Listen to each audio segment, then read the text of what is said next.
예, 지금부터는 정치권 이야기를 좀 살펴보겠습니다. 네. 자, 정치권 이야기 중에서도 특히 이 선관위, 이제 선관위에 대해서 국정조사가 이제 실시가 되고 있죠. 그리고 오늘 올림픽공원, 우리 올림픽공원 현장에 홍석천 의원님께서는 자주 가시고, 거기서 이제 또 태극기 들고 시민들과 대화도 나누고 하시는 모습이 자주 올라오는데, 지금 올림픽공원에 이제 현장 점검 형식으로 갔죠. 예. 근데 거기서 좀 충돌이 있었는데 지금 조금 전에 그 하기를 막 하시던데 좀 정리가 됐습니까? 예. 지금 그 국조특위위원들이 현장 점검 차원에서 잠실 개표소 현장을 방문을 오전에 했는데, 지금 잠실에서 집회를 하고 있는 분들이 좀 처음에는 좀 진입을 막고 또 그 집회에 참여하신 분들 간에도 좀 의견 좀 충돌이 있어서 좀 진입을 하지 못했습니다. 그러다가 조금 전에 확인을 해보니까 이제 오후 들어와서 이제 진입을 했다. 이런 어떤 소식을 봤는데, 저도 그곳에 거의 뭐 매일 가는데 그곳에 있는 분들도 성향도 좀 다양하지만, 대체로 이렇게 처음에 국조특위위원들 진입하는 것을 막은 이유는 이겁니다. 일단 기본적으로 이 정권에 대한 불신이 굉장히 큽니다. 그렇죠. 선관위에 대해서 그동안 계속해서 감사도 못하게 옹호도 했고 부정선거를 음모로는 몰고 이런 불신이 큰데다가 특히 지난번 그 잠실 실동의 개표소에 문제가 터졌을 때도 처음에는 뭐 안 하려고 하다가 강제적으로 진입을 했지 않습니까? 그렇죠. 그래가지고 그 투표함을 빼내오고 그리고 더 놀라운 거는 그것을 이제 그 법원에서 선거 보전까지 했음에도 불구하고 아예 용해를 해버렸다 하잖아요. 그러니까 지금 이 잠실에서 비가 오나 지금 계속해서 시위와 집회를 하시는 분들 같은 경우는 기본적으로 굉장히 불신이 많아서 민당 의원들이 들어가가지고 또 개표소에 어떻게 손을 댈지 모른다 이런 어떤 생각이 굉장히 많으신 것 같아요. 그래서 저도 어제 저녁에도 가가지고 계속 좀 설득을 했는데 결국 민당 의원들뿐만 아니라 국민의힘 의원들도 가기 때문에 절대 손은 못 댄다. 그러면서 좀 설득이 이루어져서 이제 조금 전에 진행한 걸로 보입니다. 예. 어쨌든 이제 국정조사 과정이니까는 거기에 대해서는 좀 협조를 할 것은 협조를 하고 진행이 돼야 되는데, 지금 하나 상황 변화가, 국민의힘에서 계속 특검을 요구를 했는데, 이재명 정권에서 외면을 했잖아요. 지금 뭐 할 때가 아니다고 했는데, 한병도 원내대표가 이제 정청래가 나가고 나서 한병도 원내대표가 그럼 특검을 하자고 이야기를 했어요. 물론 그것이 순수성이 있는지 아니면은 특검의 주체, 그러니까는 특검의 추천 주체를 이제 민주당이 이제 하겠다는 그런 거 아직 말은 안 했지만 그런 것 같은데, 이 특검 이거 시작된 때 이재명은 여전히 뭐 특검은 배제하고 합수본을 띄웠지 않습니까? 이게 특검이 제대로 진행이 될 것 같습니까? 저는 특검이 지금 민주당에서 당론을 하겠다고 받았기 때문에 충분히 가능성이 있고 또 반드시 해야 된다고 봅니다. 국가를 위해서나 이런 어떤 사태를 해결하기 위해서는 반드시 해결해야 되는데, 사실은 이 특검 관련해서 굉장히 국민들의 요구가 높습니다. 이것은 여론조사상으로도 지금 나타나고 있기 때문에 민당에서도 결국은 이런 어떤 국민들의 요구를 마냥 무시하고 거부할 수만 없는 거 아니겠습니까? 지지율로 막 떨어지고 있고, 그렇습니다. 민주당 지지율 떨어지고. 그래서 특검은 이제 해야 되는데 특검을 하더라도 중요한 여러 가지 또 조건이 있습니다. 첫 번째 특검 추천권인데요. 이것을 여당에서 단독으로 하겠다 하면 안 되고 야당 주도로, 특히 부정선거를 그동안 계속 주장하시면서 또 많은 어떤 현장과 소송을 해본 그런 변호사들도 특검으로 포함될 수 있도록 해야 됩니다. 그거 중요하네요. 그다음에 또 두 번째는 이게 특검의 수사 범위인데 단순하게 이제 선관위뿐만 아니라 행안부라든지 선거 관련된 부처까지도 포함이 돼야 됩니다. 그렇죠. 왜냐하면 이 선거 업무라는 게 물론 선관위가 중심이 되지만 또 지방에 있는 지방자치단체 공무원, 시청, 구청, 군청의 공무원들이 대다수 다 들어가게 됩니다. 그게 무슨 말인가 하면 한 투표구에 사실은 선관위의 직원은 한 명 혹은 아예 없습니다. 전부 다 지방 공무원들이 파견 나와서 그 업무를 보고 있거든요. 그렇기 때문에 당연히 행안부도 이게 포함이 돼야 되는 거예요. 그렇죠. 심지어 지금까지 드러난 행안부의 거짓말이 6월 3일 당시 행안부는 몰랐다고 거짓말했는데 그동안 선관위와 행안부가 6차례나 통화했다는 거 예, 아닙니까? 예, 예. 그렇기 때문에 만약을 통화를 했는데 그 지역이 만약에 송파구다 뭐 그렇기 때문에 그 지역은 뭐 국민의힘이 유리한 지역이기 때문에 뭐 투표함이 뭐 예를 들면 그 투표용지 부족해도 된다 뭐 이런 식으로 만약에 뭐 행안부가 생각을 했다면 이거는 그렇죠. 당장 탄핵감이죠. 탄핵감이죠. 예, 예, 그래서 예, 예. 반드시 행안부도 포함이 된다. 예, 예, 예. 이런 것들을 아. 저는 이제 아주, 협의를 하는 예. 게 굉장히 중요하다. 디테일한 그래서 부분은 맞네요. 예, 그래서 저는 이런 것 때문에 민주당은 뭐 이렇게 당론을 이야기하지만 이재명 정권 입장에서는 좀 떨떠름한 그런 예, 거는 예. 있을 겁니다. 예, 그럼에도 불구하고 이미 한병도 원내대표가 민주당 당론이라고 말을 뱉었기 예, 때문에 예. 이것을 잘 이제 활용해서 빨리 협의를 해서 예. 특검으로 해서 이 문제를 해결하지 않으면 예, 저는 국민의 신뢰를 받기 힘들다고 예. 봅니다. 지금 굉장히 중요한 말씀 중에 하나가 그 이제 특검은 물론 이제 그 중립적인 특검이 이제 추천이 되고 국민의힘에서 추천하든지 해야 되는데 특검 안에 그러니까 특검 보로 들어가던 이 부정선거가 있었다고 이야기하는 그 사람들 중에서도 대표성을 갖는 한 사람이 들어갈 필요가 있다. 예, 굉장히 중요한 게 제가 오늘 MBS 조사, 전국 지표조사가 있었는데 거기 보고 좀 이해라고 생각을 했던 것이 이 부정선거가 있었다, 없었다. 이게 비슷하더라고요.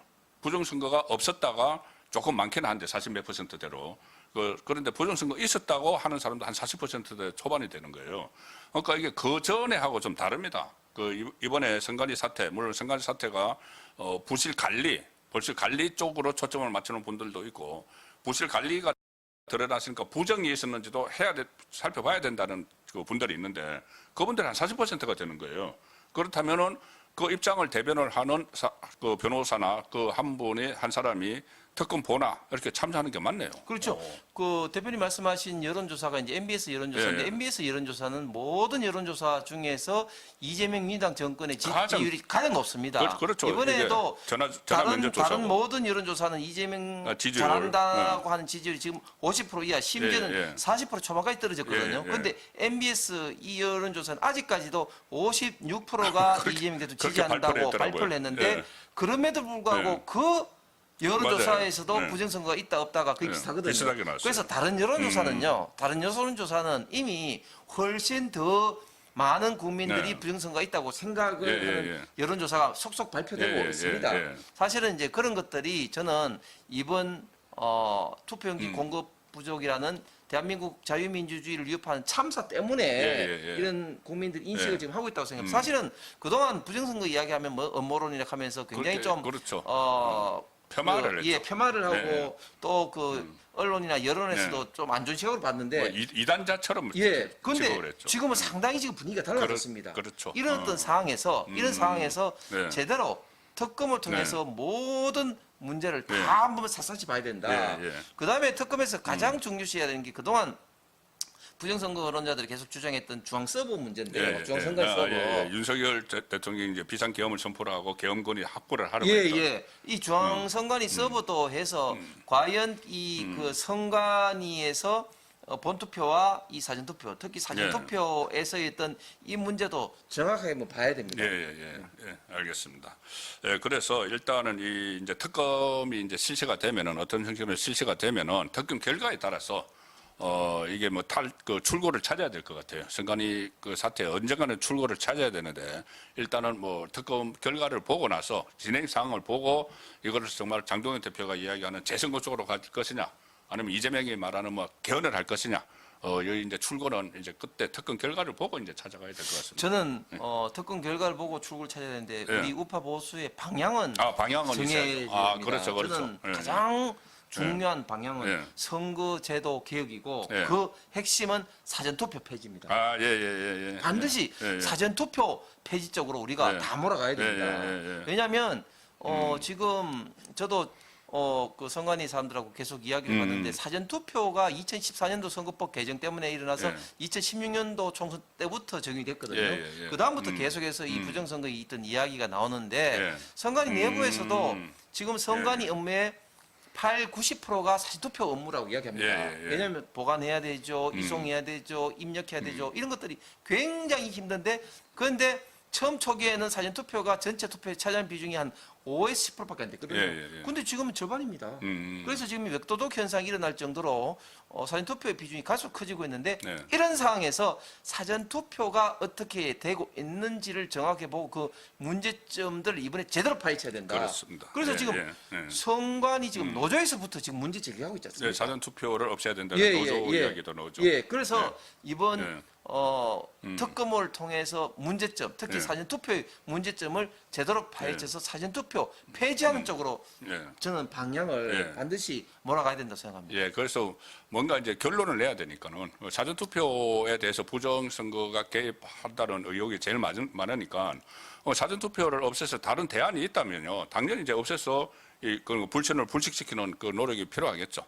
예, 그리고 그 이제 선관위 상황은 이제 그 특검이 실시가 되면은 여러 가지 또 변수가 있을 텐데, 자 어쨌든 간에 지금 좌파에서는 선관위 여기에 대해서 해결책을 찾기 이런 것보다는 지금 내전 때문에 지금 골머리를 앓고 있어요. 좌파 내전.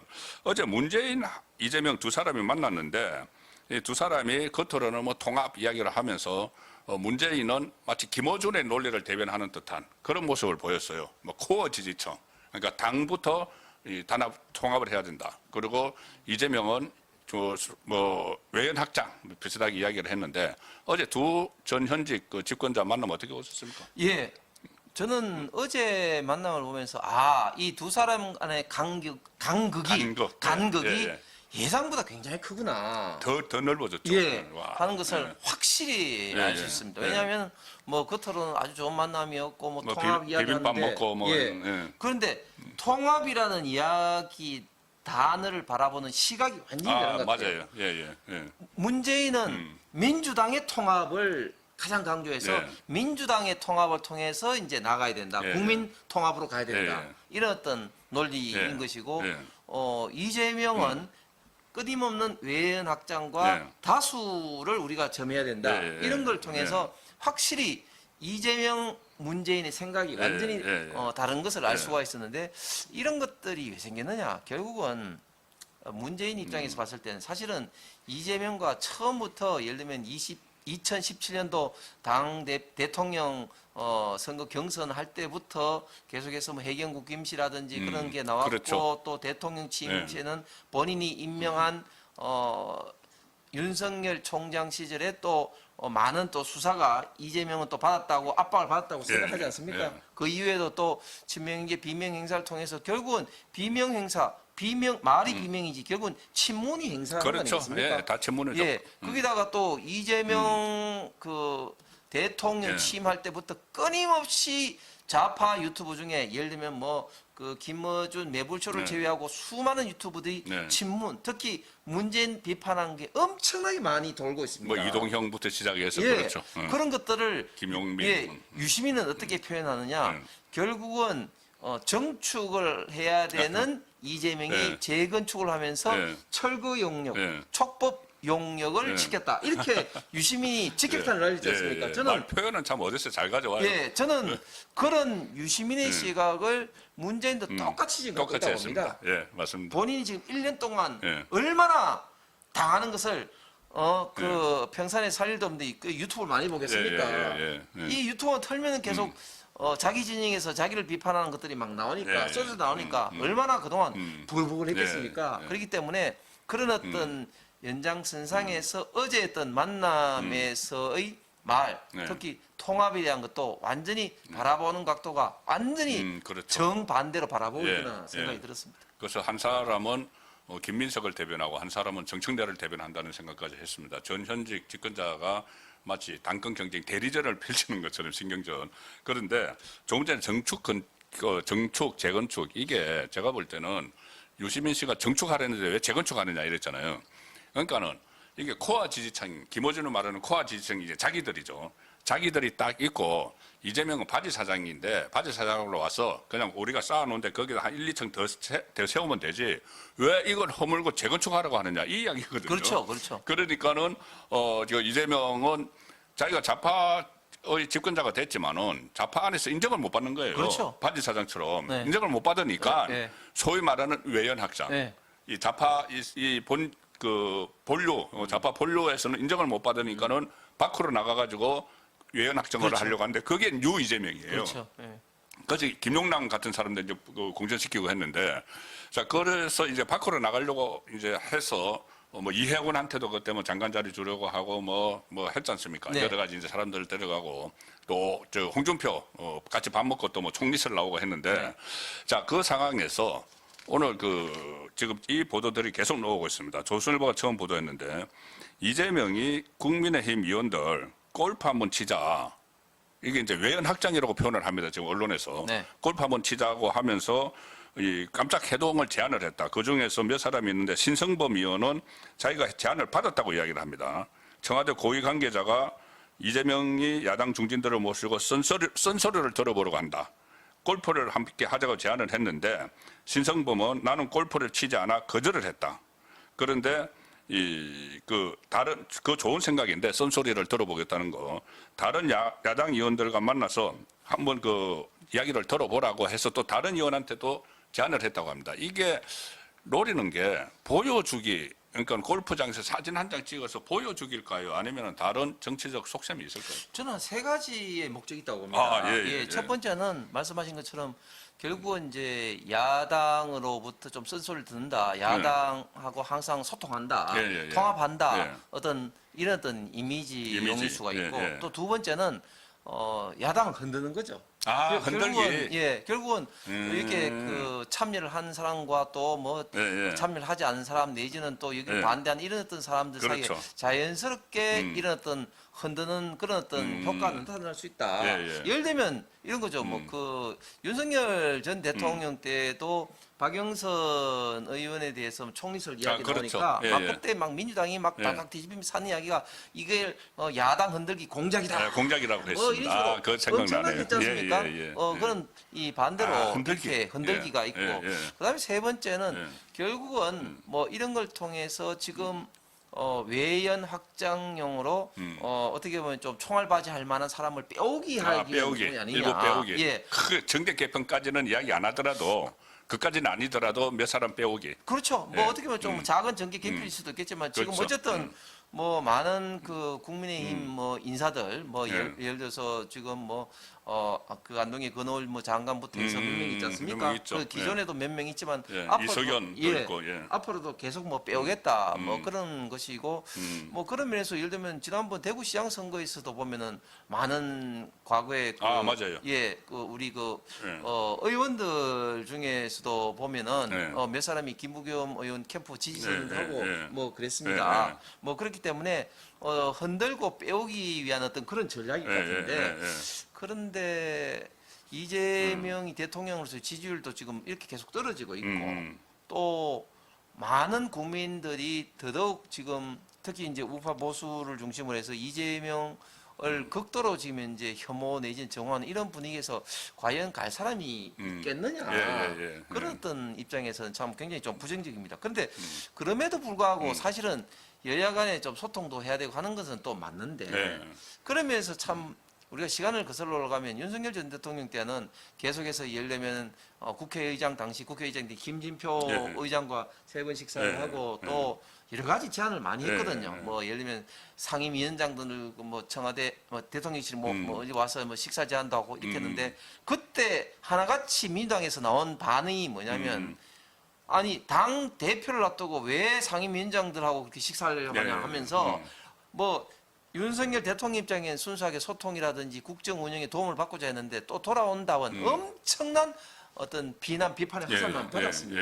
그래서 그런 걸로 본다면 이재명 대통령도 쓴소리 듣고 소통을 한다는 그런 어떤 진정성을 입증하기 위해서는 장동혁 대표부터 정말 1대1로 만나서 좀 이야기를 좀 들어봤으면 좋겠습니다. 예.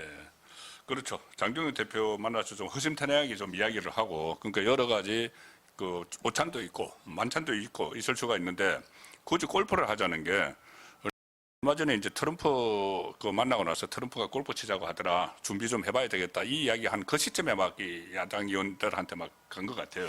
그럼 트럼프 골프를 연습해서 좀 연습상 파트너를 구하기 위해서 연습 파트너인가요?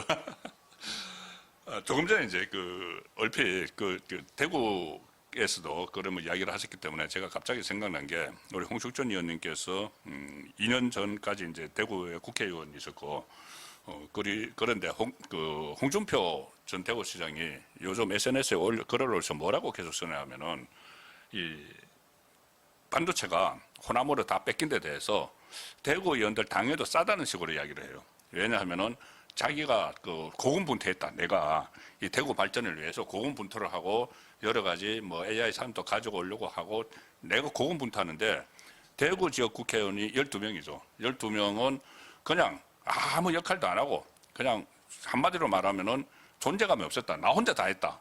이렇게 하는데 그때 홍준표 시장 때 국회의원 하셨잖아요. 네네네. 그 SNS 글 보셨죠? 예, 예. 어떻게 보십니까?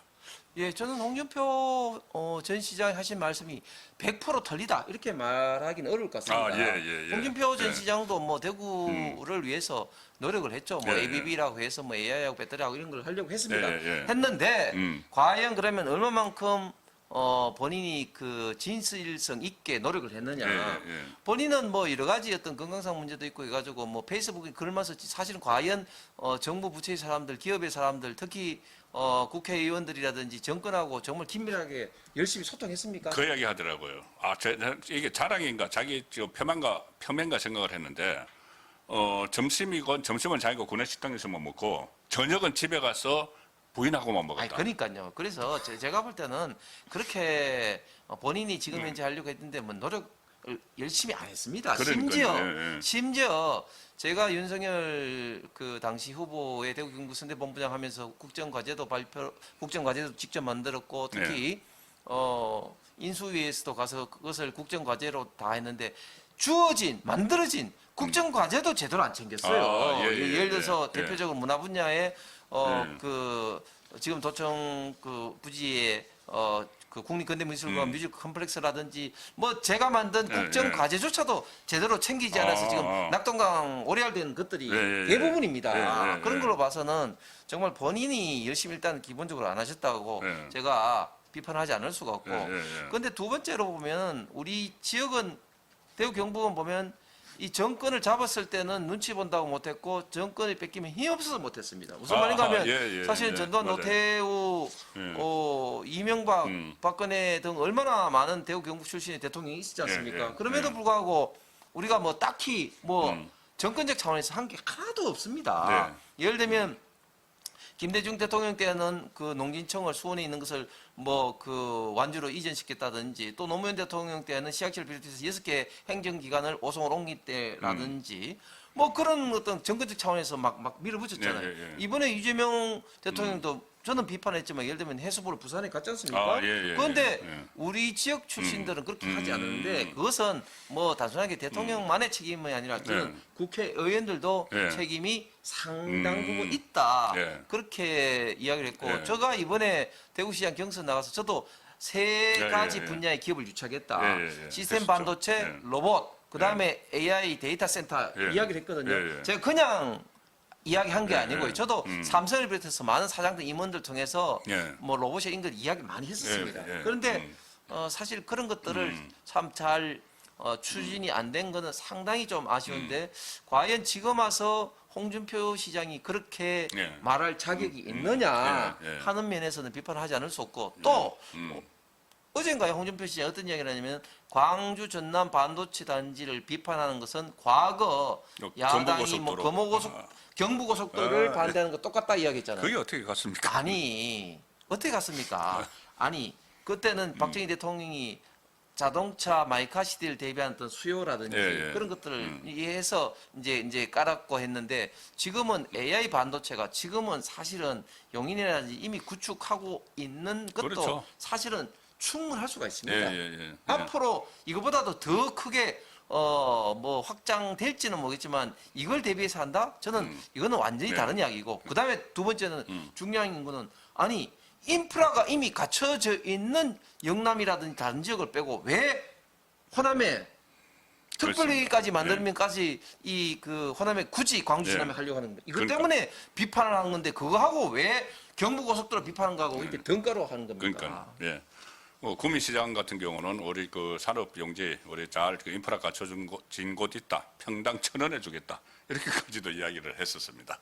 예, 그 시간이 다 됐으니까 국민의힘 소식을 좀 그 살펴보도록 하겠습니다. 일단 지난주에 우리 그 홍숙준 의원님께서 그때 이제 다시 그 장동혁 대표가 기강을 잡아야 된다는 이야기를 했을 때 지금 다시 징계 정국을 만드는 것은 좀 그 이렇게 파열음이 더 날 수 있다. 그래서 좀 조심스럽게 접근을 해야 된다는 말씀을 하셨는데 그 이후에 장동혁 대표가 어떤 뭐 그 방송 출연이나 그 이런 곳에서 계속 징계 대상자 명단까지 이렇게 이야기를 하기 시작을 했고 그다음에 강덕구 그 누구죠? 그 사무부총장 강명구. 강명구 그 이제 그 SNS 이렇게 텔레그램 메시지를 보면은 그 명단까지 막 나왔잖아요. 그 10명 이상이 징계 대상 이렇게 되고 있는데 어느 선까지 그렇다고 이제 분란이 일어날까봐 가령 예를 들어서 분명히 해당 행위를 한 사람을 그냥 흘려버리면 이거 정당으로서 그 상당히 존립 자체도 문제가 되거든요.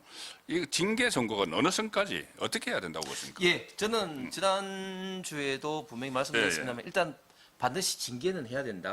왜냐하면 징계가 없이 유야무야 되면은 당의 기강도 문제가 되지만 앞으로 장동혁 대표가 당을 이끌어가는 데 있어서도 굉장히 어렵습니다. 그렇죠. 일단은 징계는 해야 됩니다. 그리고 사실은 우리 당 같은 경우는 의원들이 어떻게 보면 민주당보다는 다들 약체입니다. 그렇기 때문에 이 당대표가 세게 나가면 세게 나갈수록 움찔움찔할 수밖에 없어요. 요즘 사태는 좀 움찔하는 것 같아요. 그러니까 이게 징계 이야기 나오니까 사퇴론이 갑자기 쑥 들어갔잖아요. 그런데 징계는 하되 지난주에 말씀드린 것처럼 두 가지가 전제가 돼야 됩니다. 첫 번째 당은 당규상 충분히 어겼기 때문에 대의 명분이 돼야 됩니다. 그렇죠. 그다음에 두 번째는 그 징계가 여러 가지 종류가 있으니까 당에 어떻게 보면 좀 파열음을 최소화할 수 있는 방식으로 진행이 돼야 됩니다. 자, 그러면 충분히 명분이 있는 거는 어떤 것이냐? 결국은 무소속을 도운 거라든지. 그렇죠. 뭐 이런 것들은 부산 북값 가가지고 명백히 대의 명분이 있거든요. 예를 들어서 당 대표 그냥 사퇴하는 요구 이거를 징계를 한다. 이거는 그 어떻게 보면 좀 역풍을 맞을 수 있습니다. 좀 사적인 느낌이 드는 그렇습니다. 거죠. 물론 그렇다 하더라도 사퇴를 그 좀 뭐랄까 좀 지나친 그 예를 들어서 뭐 비하라든지 그걸 표현을 쓴 거. 표현한다든지 이런 거는 또 다른 이야기입니다만은 어쨌든 대의 명분을 어떤 잘 판단을 해서 일반적인 당원 국민들이 봤을 때 이건 너무 심하다 이런 것은 이제 징계를 해야 된다. 그다음 또 두 번째 제가 이제 이 파이름 내지 이런 것까지도 이제 최소화하는 이런 입장에서는 징계의 어떤 양정이라는 게 있지 않습니까? 최고 강한 게 예를 들면 이제 제명이고 한데 이제 주의 경고부터 해서 뭐 출정 정지와 당원권 정지까지 되는데 그러면 제가 생각할 때는 이걸 뭐 이게 그 출당 내지는 제명까지 갈 사안인가? 이거까지는 좀 신중하게 좀 판단해서 어느 정도 이 사람이 분명히 잘못했다는 것을 기록을 남겨야 된다. 그리고 또 중요한 게 뭐냐면 이 기록이요 곧 일어나는 이 총선에서 공천에서 그렇죠. 밀접하게 관계됩니다. 그렇기 때문에 저는 반드시 징계를 하되 두 가지 요건은 반드시 염두에 두고 아주 기술적으로 현명하게 대처를 해야 된다고 봅니다. 그렇네요. 그러니까 장동혁 대표가 임기를 이제 계속을 하면은 그 내년 그 8월까지인가요? 임기가 8월까지인가 내후년 4월 총선에 공천권이 없어요. 다시 당 대표가 되면 이제 다시 공천권을 가지고 갈 수는 있지만은 어쨌든 현재 상황에서는 그때 누가 공천을 할지는 몰라도 이렇게 그 당에 해당 행위를 한 사람들에 대한 기록은 있어야지 나중에 그 공천관리위원회나 이런 데서도 그 참고를 할 수 있는 그 부분은 정말 그 당의 이제 연속성이라는 측면에서 보면은 절대 필요할 것 같습니다. 조금 전에 그 말씀하신 것 중에서 이제 장동혁 대표가 세게 나가니까는 의원총회에서 결정해도 사퇴하지 않는다. 오히려 우재준 양형자 이 최고위원회에서 공개 석상에서만은 우리 같이 사퇴하지 하자고 하지 말고 먼저 사퇴해라. 이렇게 하니까는 실제로 지금 어떻게 당 분위기가 어떻습니까? 좀 그 장동혁 사퇴론이 좀 숙적 없는 분위기로 맞습니까? 일부는 좀 숙지고 있는데 예. 또 다른 면에서는 중진 의원들 중심으로 해서 눈치를 보는 사람들은 굉장히 많이 늘어났습니다. 아, 눈치파가 늘어났다. 예를 들면 뭐 미래신포럼 윤재호 의원이라든지 이런 모임이 있는데 이제 그 한동훈 의원이 입당한 거라든지 최근에 또 김기현 또 의원의 또 페이스북을 또 보면 또 눈치를 보는 의원들이 많이 좀 늘어난 것 같아요. 그래서 결국 이제 장동혁 대표가 이제 어떤 스탠스를 잡고 있느냐가 굉장히 좀 중요하다. 그래서 그렇네. 지난번에도 말씀드린 것처럼 누구라도 지금 공감할 수밖에 없는 이번 선관위 이런 어떤 사태에 대해서 더 강하게 현명하게 좀 드라이브를 걸어서 전국에 좀 주도권을 잡아서 이 여론의 어떤 지지를 계속해서 당 대표에서 이끌어가는 게 한 가지가 있고 또 두 번째는 이렇습니다. 이게 당 대표만 이렇게 또 당을 뭐 이렇게 운영할 수는 없는 거 아니겠습니까? 그래서 당에 많은 어떤 뭐 여러 가지 그 직책을 맡고 있는 사람들이 있는데 뭐 최고위원도 있지만 특히 당 대표가 임명한 사무총장부터 많은 임명직들 있지 않습니까? 그렇죠. 과연 이 장동혁이 당 대표로서 임명한 사람들이 지금 제대로 역할을 하고 있느냐 이런 면에서는 아마 장동혁 대표가 아마 고민할 겁니다. 그렇기 때문에 조만간에 뭐 당직 개편의 이야기도 나오는데 사실은 당 대표의 할 일을 보좌하는 것도 중요하지만 먼저 어떻게 보면 좀 치고 가서 먼저 그 분위기를 조성하고 이런 것도 굉장히 좀 중요하거든요. 그런 어떤 역할도 굉장히 그 중요하다. 그래서 앞으로 당직 개편 사항도 한번 봐야 될 것 같습니다. 예, 알겠습니다.